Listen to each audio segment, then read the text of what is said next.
baik amalan-amalan sunnah yang lainnya seperti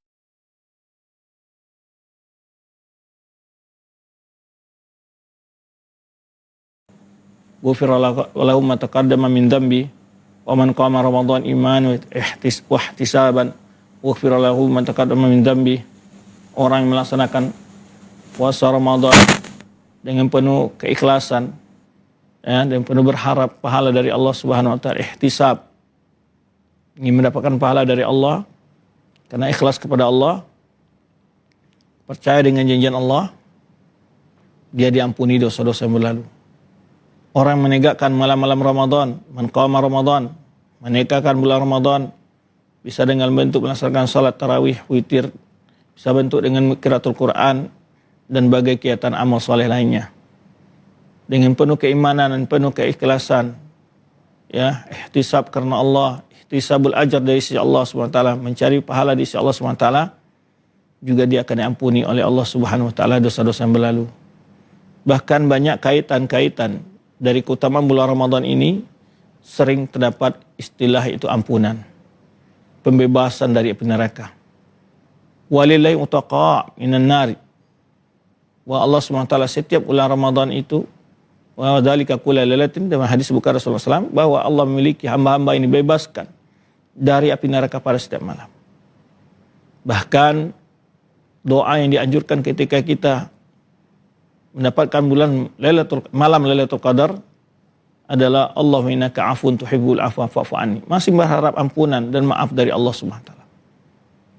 Dan begitu banyak dikaitkan tentang ampunan, penghapusan dosa, tentang keutamaan bulan Ramadan, keutamaan berpuasa. Sebenarnya dalam hadis yang lain Rasulullah SAW katakan al-jum'atu ila jum'ah, as-salatul khams wal jum'ah ila jum'ah, wa Ramadan ila Ramadan, mukaffiratu lima bainahunna idza ijtanibatil kabair. Salat ini 5 waktu, Jumat ke Jumat berikutnya, dan Ramadan ke Ramadan berikutnya, adalah mengampuni dosa yang ada di antara 2 Ramadan tersebut, ya, apabila orang tersebut menjauhi perbuatan dosa-dosa besar. Dan banyak lagi keutamaan-keutamaan yang intinya keutamaan-keutamaan itu yaitu masalah penghapusan dosa, mengharapkan ampun dari Allah Subhanahu wa taala. Suatu rahmat besar dari Allah Subhanahu wa taala kepada kita, di mana mungkin amal kita, ya, kurang untuk mendapatkan keridhaan Allah. Di bulan Ramadan ini Allah buka kemudahan untuk menaikkan frekuensi iman kita, ya, diberikan dorongan yang luar biasa untuk kita beramal soleh, kemudian dihapusnya dosa-dosa kita sebagai bentuk rahmat dari Allah Subhanahu wa taala. Terus kita manusia yang hamba yang lemah ini, yang banyak salah, yang banyak dosa, diberikan kemudahan oleh Allah Subhanahu wa taala untuk bersih dari dosanya dan untuk meraih surganya. Semoga kita adalah orang-orang yang mendapatkan ampunan, di mana Rasulullah SAW katakan ketika beliau mengatakan amin, amin, amin 3 kali di atas mimbarnya, lalu sahabat bertanya, ya Rasulullah, tadi kami mendengar engkau mengatakan amin, amin. Lalu Rasul mengatakan bahwa Jibril berdoa lalu disuruh diaminkan oleh Rasulullah SAW, diaminkan oleh Rasulullah SAW. Itu diantaranya man adraka Ramadan, ya, raghima amrihin adraka Ramadan falyukfarlah. Celaka bangetlah seseorang, merugi sekali lah seseorang yang dia mendapatkan bulan Ramadan namun dia tidak diampuni dosanya. Maka jangan sampai kita termasuk pada golongan ini, itu orang menemui Ramadan namun dosanya tidak diampuni. Bahkan bulan Ramadan ini tadi kita sebutkan banyak sekali momen-momen keutamaan-keutamaan yang disebutkan dalam hadis Rasulullah SAW, adalah diantaranya yang besar sekali adalah masalah pengampunan terhadap dosa dan kesalahan kita. Semoga kita semua dimudahkan Allah SWT untuk meraihkan ampunannya, termasuk dari hamba-hamba yang dicatat dibebaskan dalam 1 bulan Ramadan, malam Ramadan ini, yang terbebas dari api neraka. Barakallahu fikum wallahu a'lam bissawab. Baik, jazakallahu khairan untuk pendahuluan atau nasihat pembuka di kesempatan hari ini, dan kami informasikan untuk antum dan antuna, Bapak Ibu pemirsa Hasil TV, ikhwani wa akhwati fiddin, untuk bisa menelpon langsung pertanyaan seputar Ramadan dan puasa di 0811-755-0606. Dan sebelum antum menelpon, sebaiknya fokus di telepon untuk dikecilkan volume televisi agar lebih jelas pertanyaan dan juga jawaban yang akan disampaikan nantinya. Baik, ada telepon 0811-755-0606. Bismillah, Assalamualaikum. Belum ada, kita bacakan yang di layanan WhatsApp, Ustaz. Assalamualaikum warahmatullahi wabarakatuh, Ustaz. Waalaikumsalam. Ustaz izin bertanya, apakah membayar fidyah bisa ke keluarga kita yang kesusahan? Beliau ini belum ada kerjaan, makan harian susah, punya istri dan 2 anak. Jika tidak boleh, ke siapa kita berikan? Jazakallahu khairan, Ustaz. Nah. Baik. Berdasarkan dalil-dalil dan yang disebutkan, di antara seperti kisah ya, yang lebih agak dramatis itu adalah kisah seseorang yang menggauli keluarganya di bulan Ramadan. Kemudian dia disuruh oleh Rasulullah SAW untuk memberi makan 60 orang miskin. Karena dia tidak mampu juga berpuasa 60 hari. Namun dia mengatakan kepada Rasulullah SAW, dia nggak punya apa-apa. Lalu diberikan oleh orang. Ini juga sunnahnya untuk membantu saudara kita yang mungkin kekurangan, tidak mampu membayar kafarahnya tadi, dibantu oleh sahabat yang lain. Lalu dia katakan, tidak ada pula yang lebih miskin dari saya di antara di kota Madinah ini, wahai Rasulullah SAW. Maka Rasul mengatakan, at'im bihi ahlak, kama qala sallallahu, berilah makan dengannya keluargamu. Jadi boleh memberikan atau zakat ataupun fidyah kepada keluarga kita yang fakir, boleh. Ya. Kecuali orang yang menjadi tanggung jawab kita, ya, kecuali memang kondisinya seperti sahabat tadi gitu ya, dia juga fakir, tapi utamanya tidak boleh pada anak yang menjadi tanggung jawab kita, ya, atau orang tua menjadi tanggung jawab kita. Tapi kalau saudara, karib kerabat kita fakir, boleh dibayarkan fidyah kepada mereka. Wallahu a'lam bishawab. Baik, jazakallahu khairan Ustaz untuk jawabannya. Mudah-mudahan yang bertanya bisa memahami dari jawaban Ustaz persoalan seputar fidyah puasa. Kita lanjut ke pertanyaan berikutnya sambil kita tunggu telepon di 0811-755-0606 untuk antum Bapak Ibu pemirsa Asil TV, ikhwani wa akhwati fiddin yang ingin menelpon silahkan langsung ke nomor 0811-755-0606. Dan ingat untuk menelpon dikecilkan saja volume televisi atau dimatikan saja biar lebih jelas nanti pertanyaan ataupun jawaban yang akan disampaikan oleh Ustadz. Kita ke pertanyaan berikutnya yang ada di layanan WhatsApp, Ustadz. Assalamualaikum warahmatullahi wabarakatuh, Ustadz. Waalaikumsalam. Ustadz mau bertanya, di tempat saya saat sholat tarawih setelah hari ke-15 ke atas, pada saat witir biasanya ada doa kunutnya, Ustadz. Apakah sebagai makmum kita dianjurkan ikut angkat tangan atau mengaminkan, apa itu sesuai tuntunan? Atau sebaliknya, Ustadz? Jazakallahu khairan. Nah, Ustadz. Baik, memang ada khilaf para ulama tentang hukum kunut, ya, tetapi secara mayoritas para ulama ya membolehkan kunut yaitu di saat witir pada bulan Ramadan. Apalagi kondisi kaum muslimin memang butuh untuk didoakan banyak. Baik secara umum kondisi kaum muslimin di dunia maupun pada kondisi negara kita masing-masing. Ya, banyak sekali persoalan-persoalan yang perlu kita adukan kepada Allah. Yang kita lemah untuk menjadikan solusinya. Hanya Allah yang mampu mengeluarkan kita dari persoalan tersebut. Maka tidak mengapa ketika seorang imam ya dia boleh juga sesekali tidak pada bulan Ramadan ini sengaja pada suatu malam Syekh Sudais mengumumkan bahwa beliau jangan sampai ada pandangan kalau tidak kunut witir seakan tidak sempurna witirnya, sehingga beliau berapa malam yang lalu di kota Mekah mengumumkan bahwa bagi imam boleh saja berwitir atau tidak, kata beliau, dan pada malam ini insya Allah kita tidak berwitir. Nah, itu untuk memberikan pelajaran kepada kaum muslimin, jangan sampai mereka memahami bahwa suatu hal yang wajib doa itu. Ya, sebaliknya juga seorang imam juga laksanakan witir sekali juga jangan sampai dimandang salah pula orang yang melakukan qunut witir tersebut. Inilah hal-hal yang perlu kita berikan wawasan kepada masyarakat kita. Kadang-kadang masyarakat kita karena sudah terbiasa kunut terus, ada yang tidak melaksanakan, dianggap, wah ini bagaimana nih jadi problema. Tidak. Sehingga memberikan wawasan-wawasan seperti itu penting kepada masyarakat kita. Jadi menempatkan posisi itu pada posisi sifatnya sunnah, anjuran, ya, tidak wajib dan tidak pula merusak kesempurnaan witir dan sebagainya.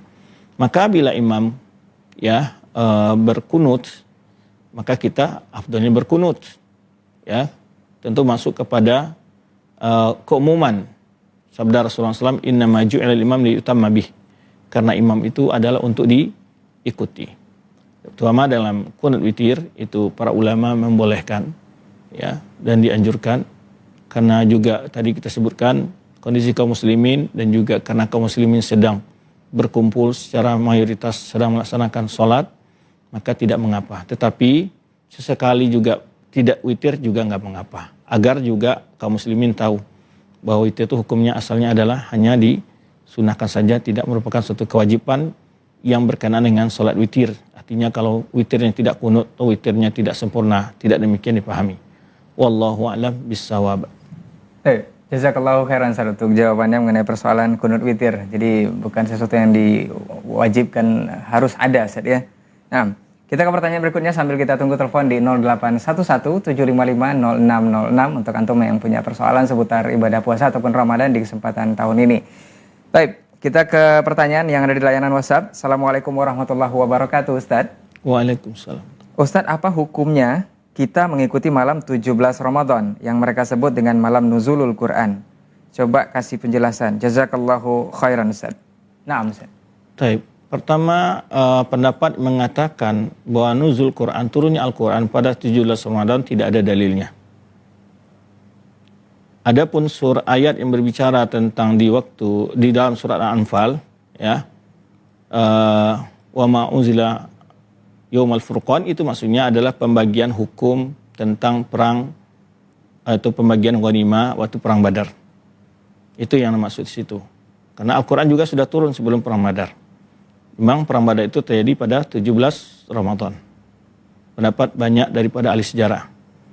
Tapi yang diturunkan dimaksud itu adalah tentang hukum pembagian harta ghanimah, bukan turunnya Al-Quran.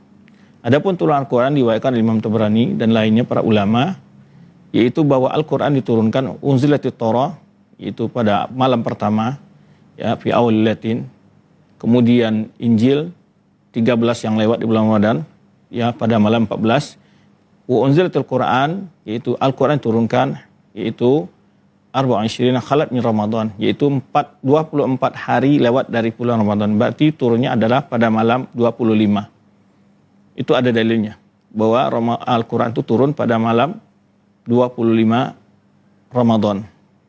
Dan bila kita kaitkan dengan dukungan dalil-dalil yang lain, adalah memang benar ketika Rasulullah SAW menyebutkan bahwa malam Lailatul Qadar itu adalah iltamisuha fi ashril awakhir.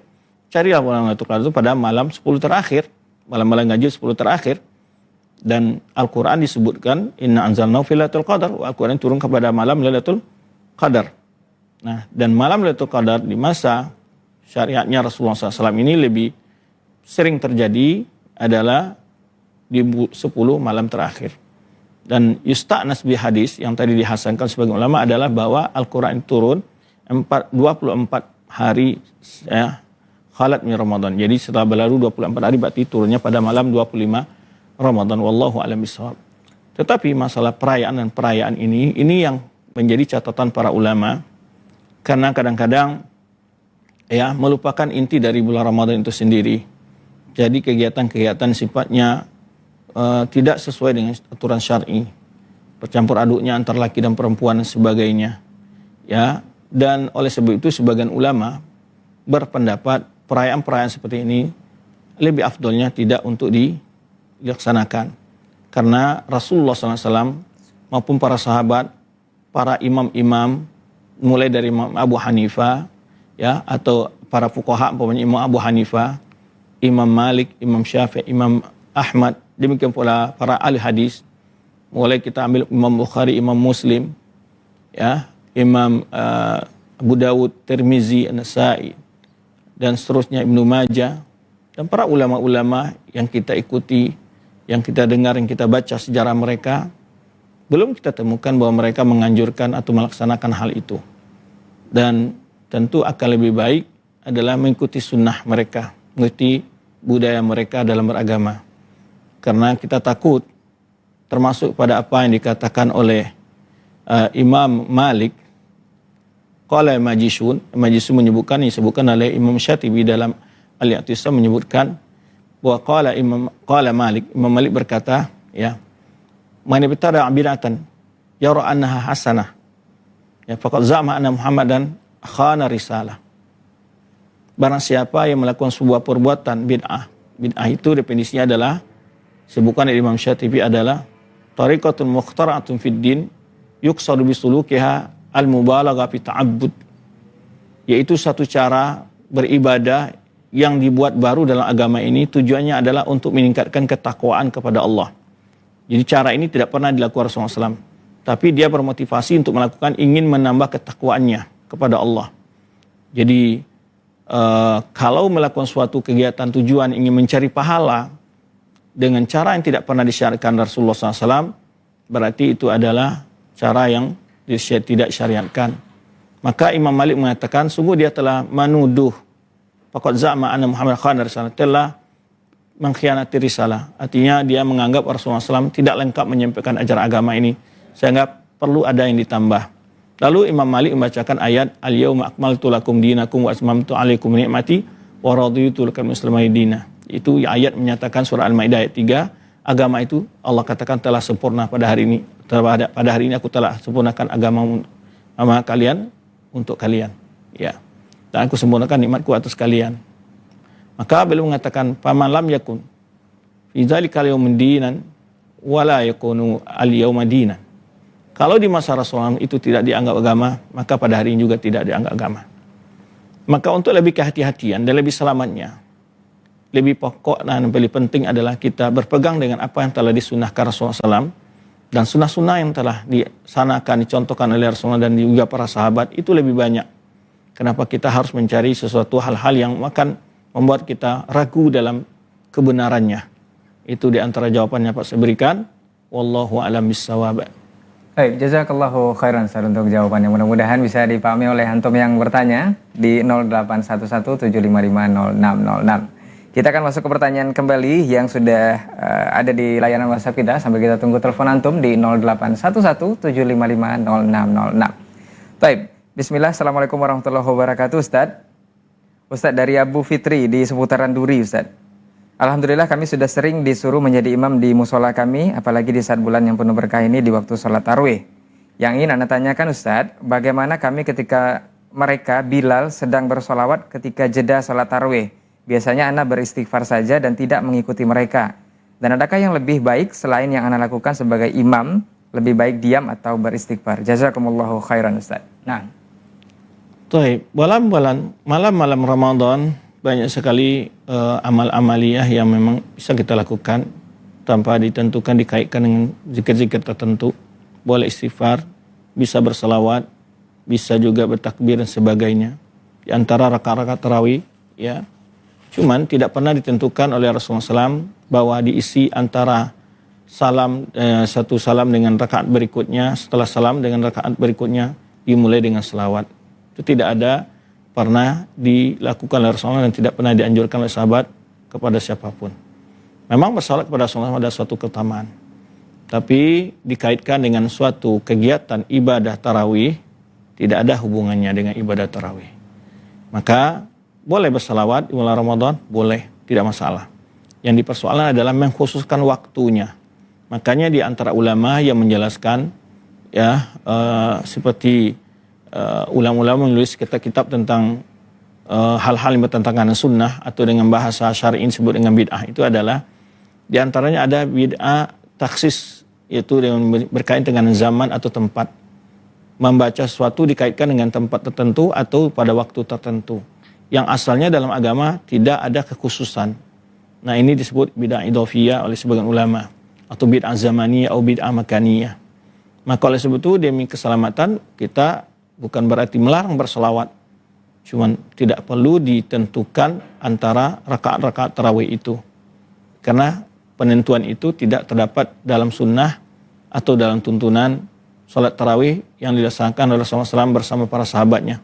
Yang pula para imam-imam yang melaksanakan salat tarawih dari masa ke masa, tidak kita temukan ada riwayat yang mengkhususkannya selawat antara rakaat-rakaat tarawih tersebut. Tapi ketika imam selesai sholat witir, ada subuh kudus rabbul malaikat waruh, itu dibaca, itu ada sunnahnya. Tapi kalau antara rakaat tarawih, ya kita bebas saja, istighfar boleh, hamdalah juga boleh, ya takbir jawab boleh, hauqala la haula wala quwata illa billah, ya istighfar dan seterusnya boleh, zikir-zikir, ya, subhanallah walhamdulillah wala ilaha illallah akbar, boleh saja.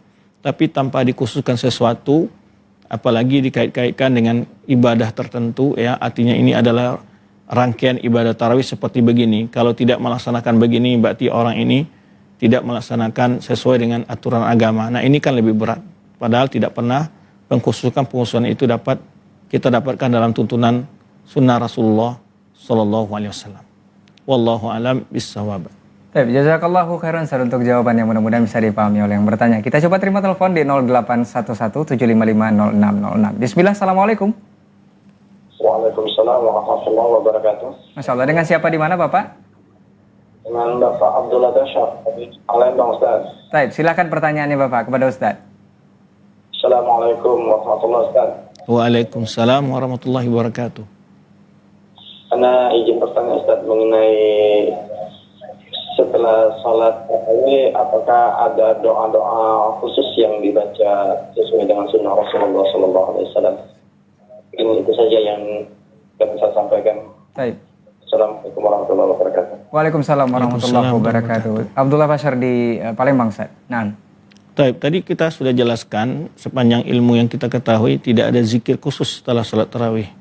Tapi ada bacaan salat witir, yaitu subuhun kudus rabbul malaikati waruh. Tetapi kalau setelah salat witir kita tidak makan, boleh saja kita istighfar, boleh astaghfirullah, alhamdulillah wala ilaha illallah akbar. Ya, boleh membaca zikir-zikir yang sifatnya umum saja. Ya, karena memang makna dari qiyamul Ramadan tidak hanya setelah salat, termasuk berzikir, berdoa, ya, dan juga membaca Al-Qur'an. Maka digunakan kalimat man qama Ramadan, bukan man shala Ramadan. Man qama mendirikan. Lebih sifatnya umum, mendirikan malam Ramadan bisa dengan melakukan salat qiyamul lailnya, tarawihnya, witirnya, dan juga bisa dengan membaca Al-Qur'an, berdoa dan berzikir kepada Allah Subhanahu wa taala. Ini di antara sir, ya, kenapa di situ disebut man qama, menghidupkan itunya malam Ramadan itu. Maka sepanjang ilmu yang kita ketahui belum kita temukan, ya, wallahu alam, adanya bacaan khusus setelah salat tarawih. Barakallahu fikum. Baik, barakallah. Jazakallahu khairan Ustaz untuk jawabannya. Mudah-mudahan Abdullah Basyar di seputaran Palembang, Sumatera Selatan bisa memahami dari jawaban Ustaz. Kita kembali tunggu telepon antum di 0811755606. Sembari menunggu telepon, kita coba bacakan kembali pesan singkat di layanan WhatsApp yang sudah masuk. Bismillah. Assalamualaikum warahmatullahi wabarakatuh, Ustaz. Waalaikumsalam. Ustaz, ana sering tarawih berjamaah di masjid. Bagaimana hukumnya ana sesekali tarawih berjamaah atau sendiri di rumah? Untuk mengingatkan kepada keluarga bahwa ini hanya sunnah, bukan wajib.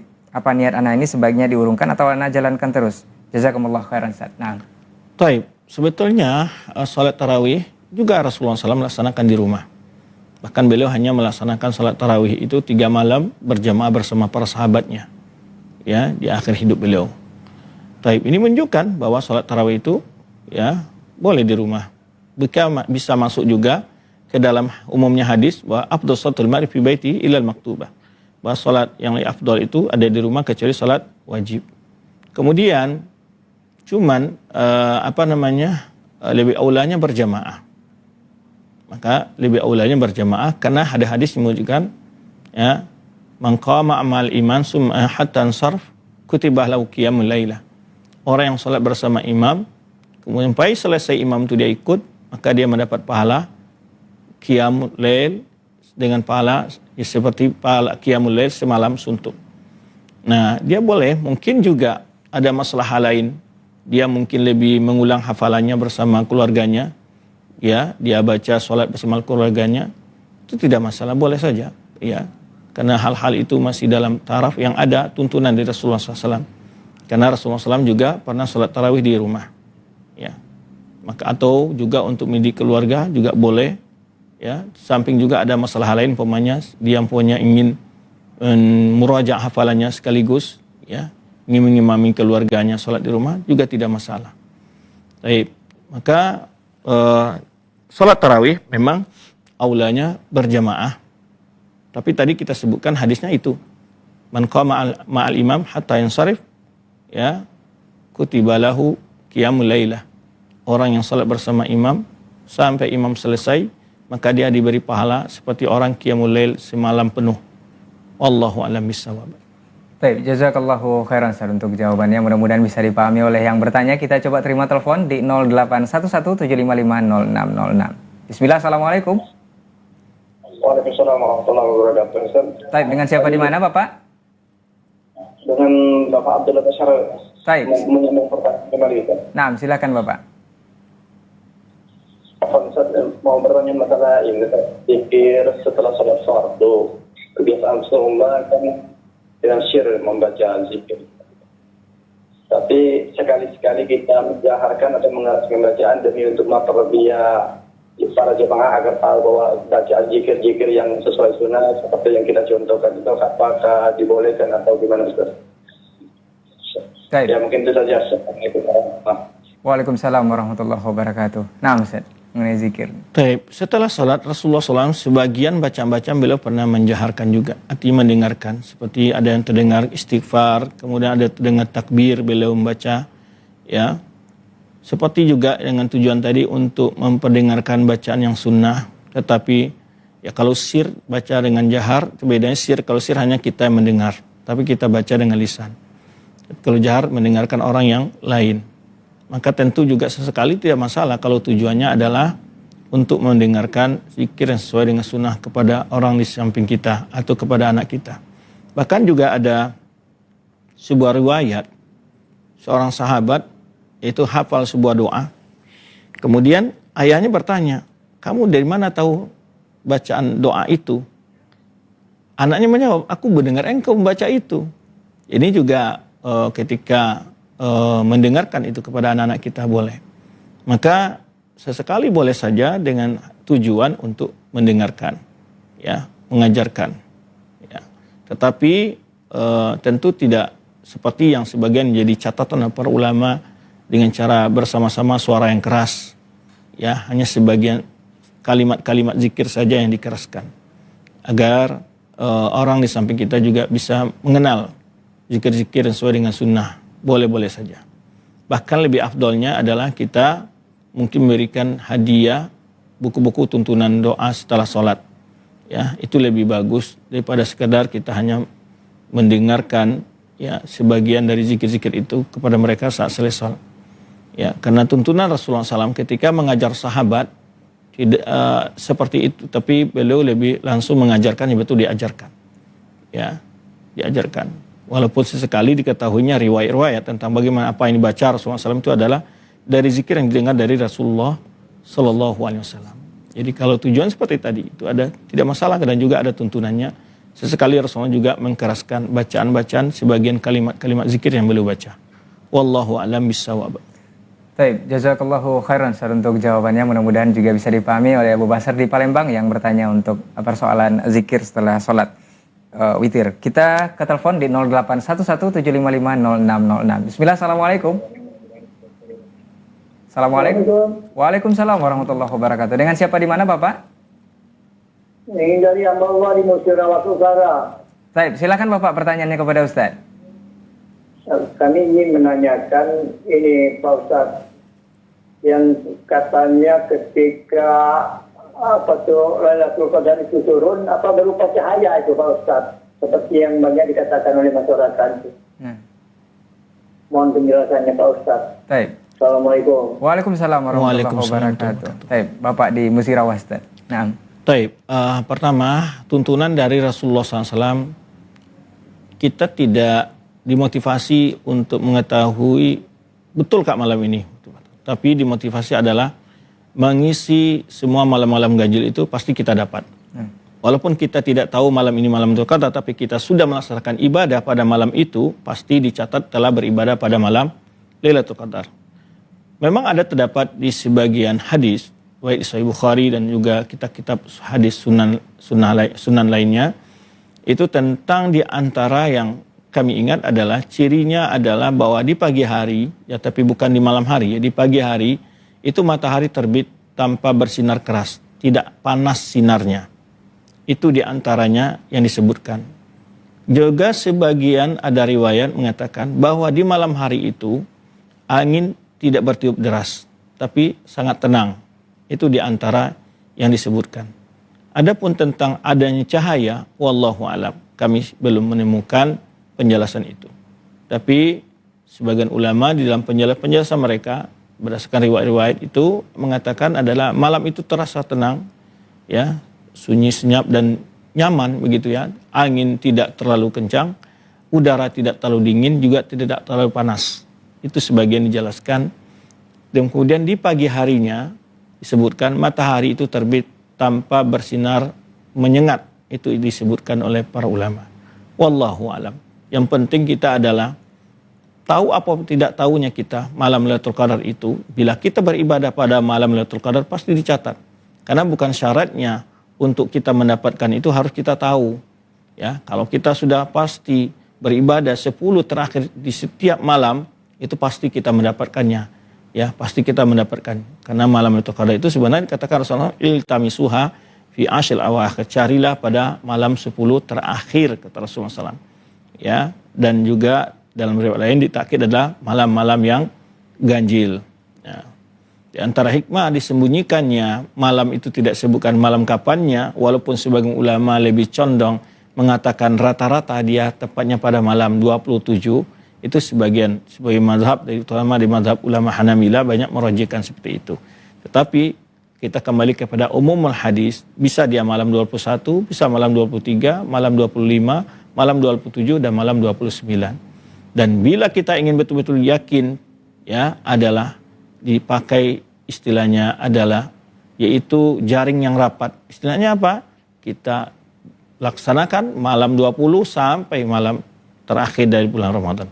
Pasti kita dapatkan bulan malam Lailatul Qadar tersebut. Wallahu a'lam bissawab. Baik, jazakallahu khairan Ustaz untuk jawabannya. Mudah-mudahan Bapak yang di Musirah bisa memahami dari jawaban Ustaz terkait malam Lailatul Qadar. Baik, kita sambil menunggu telepon di 081175500606, kita jawab pertanyaan dari Ukhti Putri yang ada di Kalimantan Tengah. Bismillah, mau bertanya Ustaz. Ustaz, Ana cuma hidup berdua dengan ibu Ana di rumah. Kami sama-sama bekerja, tapi Ana juga masih sering minta ke ibu Ustaz. Pertanyaannya, bagaimana cara membayar zakat fitrah? Apakah bayar sendiri-sendiri atau saya membayarkan ibu? Atau ibu membayarkan saya? Jazakumullah khairan Ustaz. Nah. Taib, jika anti sudah punya pendapatan dan sudah balik, ya berhak membayar zakatnya sendiri. Kewajiban anti membayar zakat pribadinya. Ya, jika ibunya memiliki juga kemampuan untuk bayar zakat fitrah, ya dia berkewajiban. Namun bila ibunya ataupun anti ingin membayarkan ibunya, itu boleh-boleh saja. Ya, dengan catatan memberitahu, minta izin. Ya, jika kita ingin membayarkan zakat fitrahnya, kita bilang bahwa izinkan saya untuk membayarkan zakat fitrah ibu. Kita kasih tahu. Ya, jika dia mengizinkan, maka kita boleh lakukan. Nah, jadi kalau masing-masing sudah punya kemampuan untuk bayar, ya kewajiban masing-masing. Jadi kalau memang anaknya nggak punya kemampuan, ibunya kemampuan, ya ibunya wajib bayar ke anaknya. Atau sebaliknya, jika ibunya tidak punya kemampuan, anaknya punya kemampuan, maka anaknya wajib. Ya. Jika masing-masing punya, maka masing-masing memberitahu yang lain untuk membayarkan zakat fitrah tersebut. Wallahu a'lam bissawab. Baik, jazakallahu khairan Ustaz untuk jawabannya. Kita coba terima telepon di 081175500606. Bismillah, assalamualaikum. Assalamualaikum. Halo, assalamualaikum. Baik. Sepertinya terputus, kita coba bacakan Ustadz yang ada di layanan WhatsApp di 081175500606. Assalamualaikum warahmatullahi wabarakatuh Ustadz. Ustadz, kita kalau sholat wajib sendiri di waktu-waktu yang bacaannya jahar, seperti subuh, maghrib, dan isya, apakah kita bacaannya jahar juga Ustadz kalau sendiri? Jazakallahu khairan Ustadz. Nah. Ya, disebutkan para ulama, kalau sholat jahriyah boleh kita jaharkan juga bacaannya. Boleh kita jaharkan juga walau kita sholat dengan sendirian. Wallahu a'lam bishawab. Baik, jazakallahu khairan Ustaz untuk jawabannya. Mudah-mudahan antum yang bertanya bisa memahami dari jawaban Ustaz. Untuk informasi kembali untuk antum yang menelpon di 081175500606, kita coba terima. Bismillah, assalamualaikum. Bismillah. Assalamualaikum. Assalamualaikum Ibu. Waalaikumsalam Pak. Dengan siapa di mana Ibu? Saya dari Ibu Yeni di Padang. Baik, Ibu silakan pertanyaannya kepada Ustaz. Iya, maaf Ustaz, ini ya. Halo. Iya, silakan Ibu. Nah, Pak, ini saya menanyakan tentang BPJS Pak. Iya Ibu. Iya. Silakan Ibu. Iya Pak, mau menanyakan tentang BPJS. Apa hukumnya BPJS itu Pak Ustadz? Kebetulan saya menerima itu jaminan kematian karena suami saya bekerja di salah satu perusahaan. Terus suami saya mendapatkan dana sekitar lumayan lah Pak. Jadi yang saya tanyakan, apakah uangnya itu halal atau haram, gimana itu Pak? Baik. Penjelasannya Ustaz. Itu saja Ibu. Iya Pak Ustaz. Iya. Makasih Pak. Iya. Assalamualaikum. Waalaikumsalam warahmatullahi wabarakatuh. Assalamualaikum. Dari Ibu di Padang Ustaz mengenai BPJS. Nah, Sesuai apa yang dijawab oleh para ustaz-ustaz yang telah mendalami pembahasan ini, jika itu adalah memang peraturan dari pemerintah dan itu boleh kita ambil. Dan kemudian juga apakah BPJS ini dalam bentuk kerjasama saling iuran ataukah berbentuk pinjaman? Karena yang masuk riba adalah bila kita memberikan uang dengan tujuan adalah meminjamkan ke pemerintah. Kalau ini kan iuran wajib. Ya, iuran wajib yang dipungut oleh pemerintah. Kemudian nanti pemerintah memberikan. Jadi tujuan kita bukan meminjamkan ya uang itu ke pemerintah. Lalu nanti dikembalikan, bukan begitu. Tapi kita membayar ke pemerintah yang fasilitas. Ya, banyak diskusi-diskusi tentang ini. Secara umum, pendapat-pendapat yang kita dengar dari berbagai penjelasan, baik yang pakar dalam masalah fikih muamalah, ya, seperti ustaz-ustaz kita yang sudah sering menjelaskan, bahwa itu memang peraturan dari pemerintah, maka itu bagian dari hal yang dibolehkan.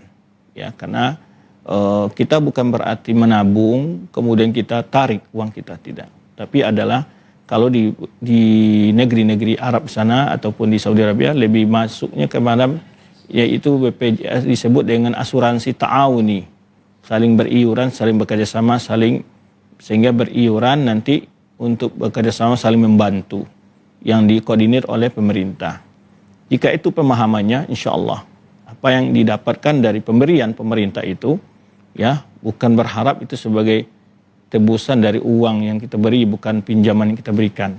Maka tergantung dari proses bentuk negosiasi daripada BPJS itu sendiri. Secara umum wallahu alam, kami lebih memilih pendapat-pendapat ustaz-ustaz yang memang juga menjelaskan pembahasan ini, karena kami sendiri ya tidak meneliti lebih dalam. Kami lebih percaya kepada ustaz-ustaz yang telah membahas lebih dalam, ya, menjelaskan, maka pendapat yang mereka pilih adalah pendapat yang membolehkan. Wallahu a'lam bishawab. baik, jazakallahu khairan Ustaz untuk jawabannya. Mudah-mudahan Ibu yang di Padang bisa memahami dari jawaban Ustaz. Kita terima kembali di ujung telepon 0811 755 0606. Bismillah, assalamualaikum. Waalaikumsalam warahmatullahi wabarakatuh. Baik, dengan siapa di mana Bapak? Rizal Singkap, teman. Iya, silakan Bapak pertanyaannya kepada Ustaz. Kalau Ustaz Ali Muslim, Waalaikumsalam barakallah. Abang Ustaz, apakah boleh Anda menanyakan tentang sejarah penggusuran makam Rasulullah SAW sehingga terbentuknya komite hijab? Apakah boleh Ustaz? Tentang apa? Coba diulangi Bapak pertanyaannya.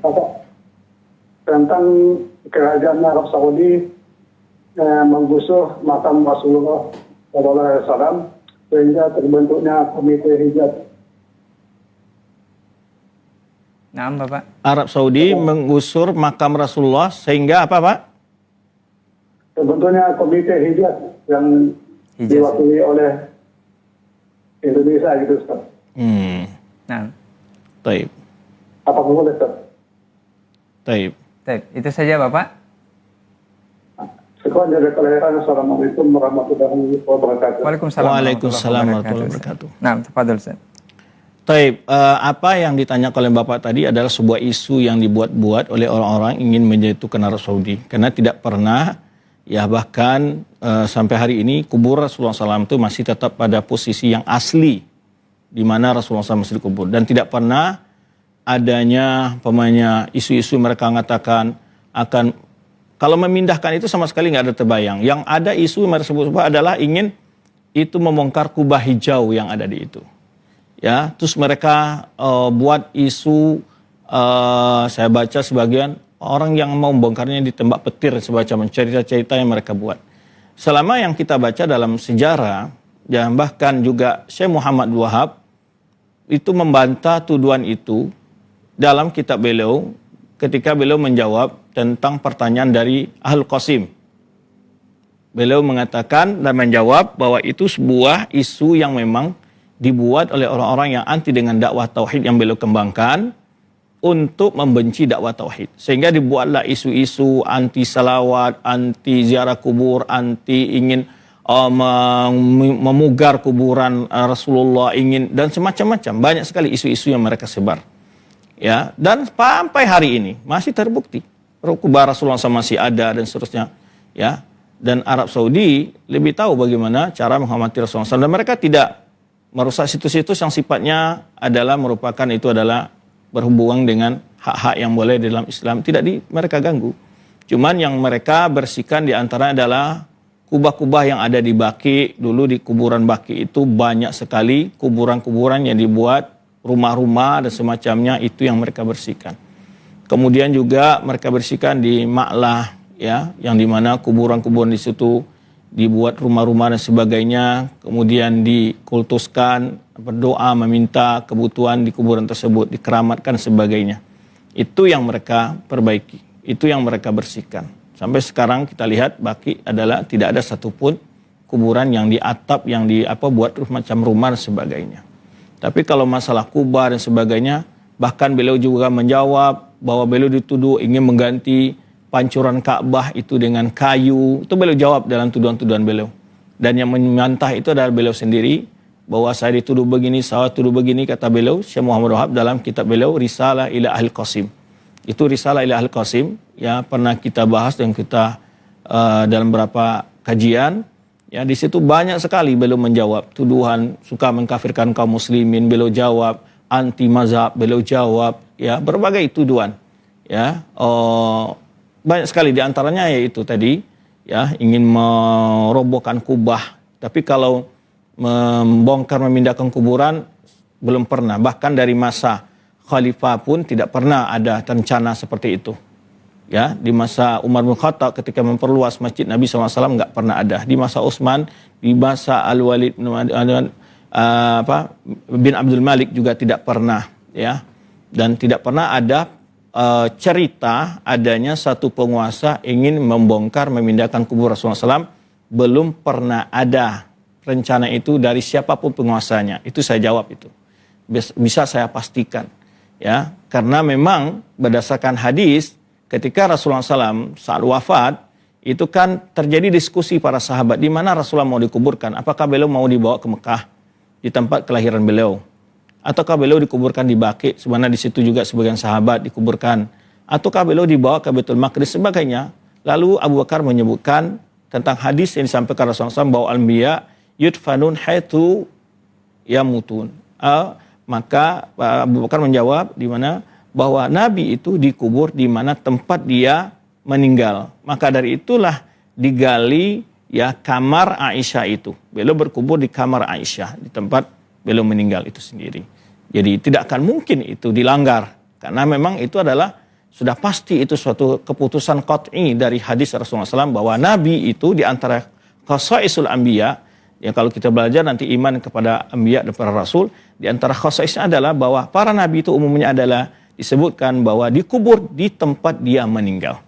Ya, tidak ada rencana itu semenjak penguasa dari Khulafaur Rasyidin sampai hari ini, belum pernah ada penguasa yang berencana ingin memugar atau memindahkan kubur Rasulullah SAW.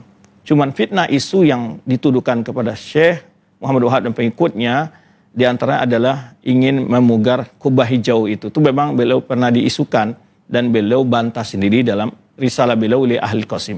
Wallahu a'lam bishawab. Baik, jazakallahu khairan Ustaz untuk jawabannya. Mudah-mudahan Bapak yang bertanya mengenai makam Rasul ini bisa lebih jelas dari jawaban Ustaz dan juga bisa lebih klarifikasi soal penjelasan ini. Baik, kita coba terima telepon di 0811755606. Bismillah, assalamualaikum. Waalaikumsalam. Dengan siapa di mana Bapak? Dari Dika di Pekanbaru. Baik, Bapak Dika di Pekanbaru, tafadhol pertanyaannya kepada Ustaz. Ya, Assalamualaikum Ustaz. Waalaikumsalam warahmatullahi wabarakatuh. Ya, Ana ada 2 pertanyaan Ustaz. Pertama, ketika misalkan kita makmum gitu Ustaz ya, pas saat sholat isya berjamaah, kemudian setelah imam salam itu kan kita bangkit untuk menyempurnakan rakaat yang tertinggal gitu kan. Kemudian ada saudara kita jamaah lain itu yang mungkin dia baru datang, dia tidak mendapati jamaah yang pertama itu, lantas dia menepuk pundak kita untuk bermakmum pula sama kita yang sedang masbuk menyempurnakan rakaat itu Ustaz. Itu apa sikap kita Ustaz? Apakah kita mengimami dia atau gimana gitu Ustaz ya? Itu yang pertama Ustaz. Yang kedua Ustaz, saat kita sholat rawatib ba'diyah isya-nya itu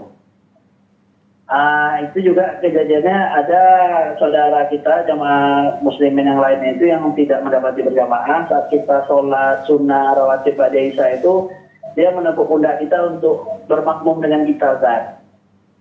Itu sikap kita gimana Ustaz? Apakah kita imami dengan kita menjaharkan bacaan kita sementara kan kita sedang sholat sunnah rawatib ba'diyah isya sebenarnya gitu Ustaz? Apakah kita jaharkan atau gimana sikap kita Ustaz? Itu saja Ustaz. Jazakumullah khairan. Barakallahu fikum. Assalamualaikum warahmatullahi wabarakatuh. Waalaikumsalam warahmatullahi wabarakatuh. Bapak Dika di Pekanbaru. Nah, Ustaz. Baik, ini masalah orang masbuk dalam sholat. Jadi kondisi ini boleh-boleh saja karena berdasarkan dalam sebuah hadis ketika Rasulullah SAW telah selesai sholat, lalu ada sahabat yang terlambat, lalu Rasul mengatakan, "Man yastasaddaqa ala akhi?" Siapa di antara kalian mau bersedekah pada saudaranya ini? Artinya dia sholat sunnah, kemudian dia mengimami saudaranya tadi. Maka jika dari awal ya dia mengimami saudaranya tadi dengan sholat sunnah tersebut. Dan ini juga dapat dalam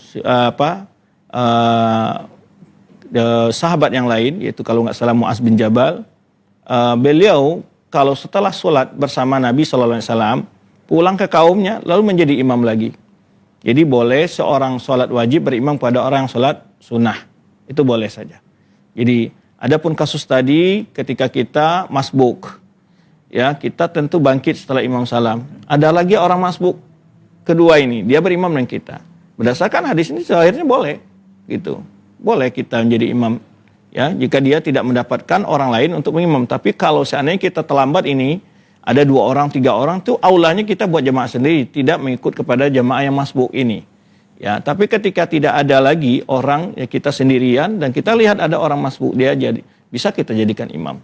Ya, karena maka kita berdiri di sampingnya, bukan pula di belakangnya. Karena kalau satu makmum satu imam itu imam dan makmumnya sejajar. Sebenarnya diwayatkan dalam hadis Ibnu Abbas ketika beliau qiyamul lail, lalu beliau berdiri di kiri Rasulullah SAW, diputar ke kanan oleh Rasulullah SAW dan di samping Rasulullah SAW.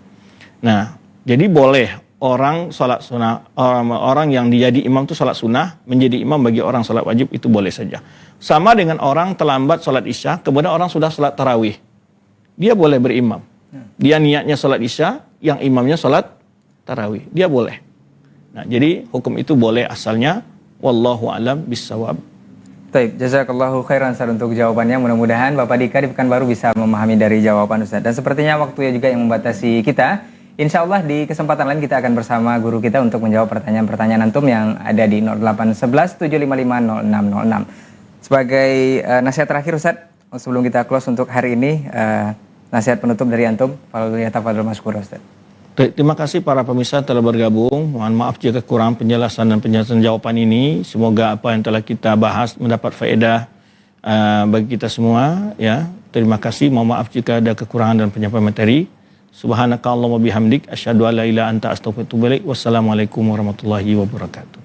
Waalaikumsalam warahmatullahi wabarakatuh. Jazakallah khairan Ustaz untuk jawaban dan juga kesempatan waktunya untuk kesempatan hari ini dan juga ilmunya Ustaz. Mudah-mudahan di kesempatan lain kita bisa bersama kembali. Untuk antum yang juga sudah bersoal jawab di 0811 755 0606. Afwan untuk semua salah kata dan khilaf bicara, kita tutup dengan doa kafaratul majelis. Subhanakallahumma wa bihamdika asyhadu an la ilaha illa anta astaghfiruka wa atubu ilaik. Wassalamualaikum warahmatullahi wabarakatuh.